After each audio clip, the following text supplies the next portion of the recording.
Hello everyone. In this video I'm going to show you all how you can actually sort on your Microsoft Excel workbook. So in the previous video we covered this a little bit with the filtering. So if you don't already have your filter drop downs here, you need to come over here and you have to come over to the Home tab, make your selection where you want to go ahead and apply your filters to. And you can come over and you could do a Control-Shift-L on your keyboard to hide them. Or if you have your selection made, you can do Control-Shift-L and then you can show them as well. So you can set up your filtering. Or you can come over here to the Home tab, come over here to Sort and Filter, and then select this little filter option here. So once we have our filtering options here, now we can go ahead and hit the drop down and we can choose if we want to make our filter. We can sort by color, using custom sorts, or we can also sort A to Z or Z to A. So let's go ahead and let's change it from sorting from Z to A to Z and see what happens.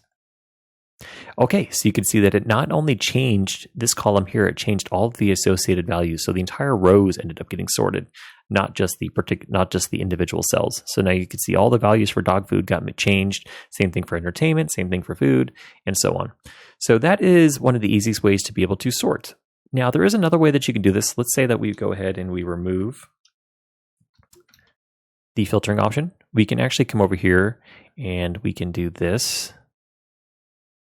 Let's select this information over here, and then let's come over here to sort and filter. We can go ahead and choose to sort this from A to Z, from Z to A. So let's go ahead and do from Z to A and see what happens.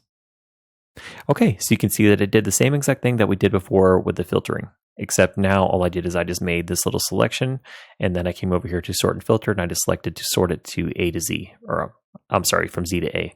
So there's a few different ways that you can do sorting. So whether you want to do it through the filtering dropdown or you want to do it this way, both ways work the same.